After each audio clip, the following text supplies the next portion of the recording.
ব্রাইডের চুলের এমন অবস্থা দেখে মনে হচ্ছিল হেয়ার স্টাইল না করেই সেখান থেকে বেরিয়ে যায়। আর আই এম শিওর তোমরাও একই কথা ভাবতে ওখানে থাকলে। আর এটা যদি কোনো পার্লার হতো তাহলে তো এক চান্সেই চুলটা ওখান থেকে পুরোটা কেটে বাদ চলে যেত। কারণ এমন একটা পিক ডেটে কারোর এত সময় নেই এই চুলটাকে ঠিক করে আবার একটা নতুন হেয়ার স্টাইল বানানো। আর আজকের এই ভিডিওটা আমি কয়েকজনকে ডেডিকেট করতে চাই যাদের জন্য এত সমস্যায় পড়তে হয় কিছু মেকআপ আর্টিস্টদের। আর প্রথম সারিতেই কিন্তু মেকআপ আর্টিস্ট নিজেই দোষী রয়েছে, তারপর ব্রাইড এবং শ্বশুর বাড়ির কিছু সংখ্যক মানুষ। আসছি তাদের কথায়। তার আগে বলে দিই আজকে আমার লোকেশন ছিল কন্যাগড়। বরাবরের মতোই ব্রাইড আসার আগে আমি ভেনিউতে পৌঁছে যাই। গিয়ে তো দেখি আমি এখানে প্রথম এন্ট্রি করলাম, আর তার কিছুক্ষণ পরেই সব কিছু নিয়ে এসে হাজির আমার ব্রাইড। এই যে আমার ব্রাইড ছিল সেদিন শালিনী, ওর ছিল সেদিন রিসেপশন। আর রিসেপশনেও কেমন মেকআপ করবে, কিভাবে মেকআপ করবে চলো শুনে নি ওর থেকেই। তার আগেই সুন্দর একটা লেহেঙ্গা যেটা তোমাদের আগেই দেখিয়ে দিলাম। আচ্ছা, যদি আমি শুনে নিয়েছি তুমি কেমন মেকআপ চাইছো, তাও তুমি একটু বলো। আমি একটু সফট স্যাটেল আর একটু ভালো করে লাগিয়ে দেবে, যেমন তোমার ইচ্ছা। ওপেন হেয়ারে সুন্দর করে। বেশ, তোমার চোখগুলো কি সুন্দর। লেন্সের দরকার নেই, লেন্স পরবে আমি এনেছি। লেন্স পরতেও পারি না, আমার খুব ইচিং হয়। আচ্ছা, তাহলে ঠিক আছে, ওটা স্কিপ করে দিচ্ছি। বেশ, তাহলে আমি আমার মতো তোমার মতো দুটো মিক্স আপ করেই করেছি। সুন্দর লেহেঙ্গাটা। স্বভাবে যেমন একটা সুন্দর মিষ্টতা, তেমনি ব্যবহারেও ভীষণ ভালো শালিনীর। আমি শুনেছি সে একজন গায়িকা। আগে যদি জানতাম নিশ্চয়ই মেকআপ করার সঙ্গে সঙ্গে গান শোনারও আবদার করতাম ওর কাছে। আর ও আজকে পরেছিল একটা পিঙ্ক কালারের লেহেঙ্গা। এটা ঠিক পিঙ্কও নয়, পিঙ্ক পিচ দুটো কালার মিক্স করে একটা লেহেঙ্গা। তো সেই রকমই একটা বেস করে আমি আই মেকআপ করি। আই মেকআপটা আমি একটু অন্য ধরনের, একটু পার্পলিশ শেড ইউজ করেছিলাম। একদম ডিরেক্ট আমি পিঙ্ক দিইনি, কারণ আমার মনে হচ্ছিল এইরকম একটা আই মেকআপ, এরকম একটা সফট আই মেকআপ খুবই কমপ্লিমেন্টারি হতে পারে। তো সেই রকমের উপরেই আমি একটা এক্সপেরিমেন্ট করেছি আই মেকআপে। আর তারপর আমি শুরু করি ফেস মেকআপ। ফেসটাকে একদম ওর স্কিনের অ্যাকর্ডিং শেড চুজ করে নিয়েছি। হয়তো এখানে ফাউন্ডেশনের শেডটা একটু ফেয়ার বলে মনে হতে পারে, বাট এটা কিছুক্ষণ পরে অক্সিডাইজ হয়ে যায়। আর যদি আমি একদম ডিরেক্ট স্কিন টু স্কিন নিই তাহলে কিন্তু সেটা কিছুক্ষণ পর অক্সিডাইজ হয়ে কালো হয়ে যেতে পারে। তাই আমার ছোট্ট একটা টিপস, যখনই ফাউন্ডেশন চুজ করবে তখন এক শেড ব্রাইটার নেবে, যাতে ওটা পরে অক্সিডাইজ হলো একদম অ্যাকর্ডিং স্কিনের কম্বিনেশনে চলে আসে। তো এই যে মোটামুটি আমি ওর স্কিনের মেকআপ, আই মেকআপ দুটোই কমপ্লিট করেছি। আর দেখো একদম এক্স্যাক্ট ওর ড্রেসের কালারের একটা ডিপ পিঙ্কের ওপর লিপস্টিক পরিয়েছি। এই যে আমার কমপ্লিট লুকটা। আমি কোনো আজকে কলকা করব না, কারণ আজকে একটা ওয়েস্টার্ন লুক হবে, তাই কোনো রকম কলকা না, একটা ছোট্ট টিপ পরিয়ে ওর মেকআপটা করব। দেখে কিন্তু অবশ্যই জানিও এই হাফ লুকে শালিনীকে কেমন লাগছে। আর এরপরই শুরু হলো সেই যুদ্ধ, যেটার জন্য আমি একদমই প্রস্তুত ছিলাম না। চুলটা দেখে ভীষণই নর্মাল মনে হচ্ছে, তাই তো?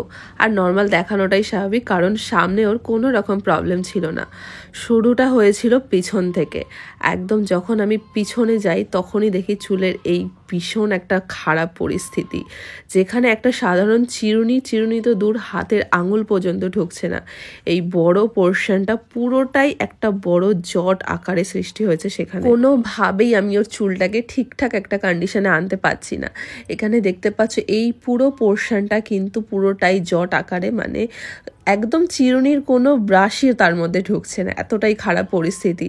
তবু আমি একটা চুল ধরে ধরে করার চেষ্টা করছি, বাট লাস্ট অবধি আমার মনে হচ্ছে না, আমি পারবো না, আমি হাল ছেড়ে দিয়েছি। তাই যতটুকু চুল সেখান থেকে নেওয়া পসিবল হয়েছে ততটুকু নিয়ে বাকিটাকে আমি একটা এক্সটেনশন দিয়ে অ্যাটাচ করে দিই। যে সমস্ত মেকআপ আর্টিস্টরা যারা নতুন নতুন ব্রাইডদের ওপরে কাজ করছো, তারা প্লিজ এতটাও চুলের ব্যাকম করো না যাতে রিসেপশনের দিন হেয়ার স্টাইল করতে প্রবলেম হয়। এত ব্যাকম করার দরকার নেই, নর্মাল একটা পাফ কিন্তু দিয়ে দিলেই চুলটা অনেকক্ষণ স্টে করবে।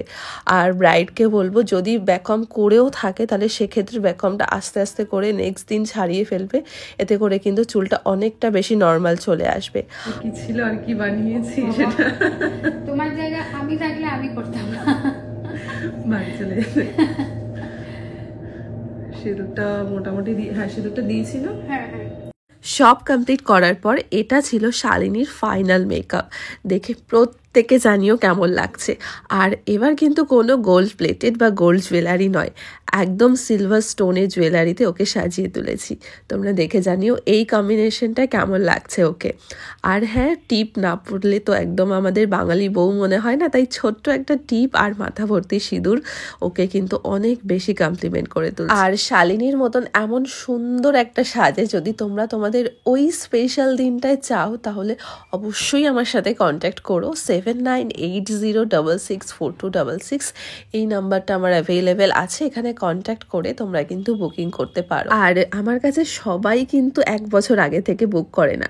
হ্যাঁ, কিছু পিক ডেটগুলো বছরখানিক আগেই বুক হয়ে যায়, তবে শালিনী কিন্তু আমাকে জাস্ট 3 মাস আগেই বুক করেছিল। আর ওর এই সুন্দর লুকটা আমি ওকে তাই জন্য দিতে পেরেছি। তোমরা প্রত্যেকে দেখে জানিও তোমাদের কেমন লাগলো। আর চলো এবার শুনে নেওয়া যাক ব্রাইডের নিজের মুখ থেকেই যে ও কতটা কি স্যাটিসফাইড এই মেকআপটা নিয়ে। আমি স্পিচলেস হয়ে গেছি, খুবই ভালো লাগছে। ভীষণ ভীষণ ভীষণ সুন্দর লাগছে দেখতে।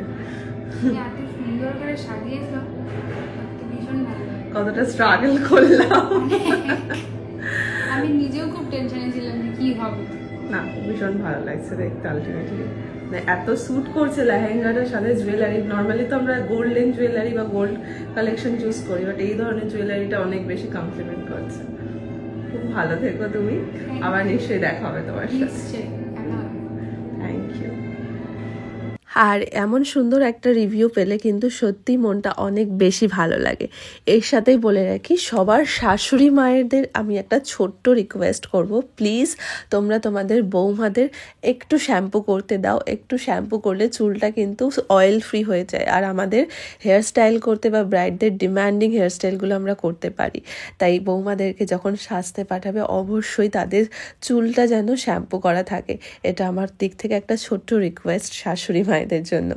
আর আজকের ভিডিওটা এই পর্যন্তই রইল। তোমরা পুরোটা দেখে জানিও তোমাদের কেমন লাগছে। চলো টাটা।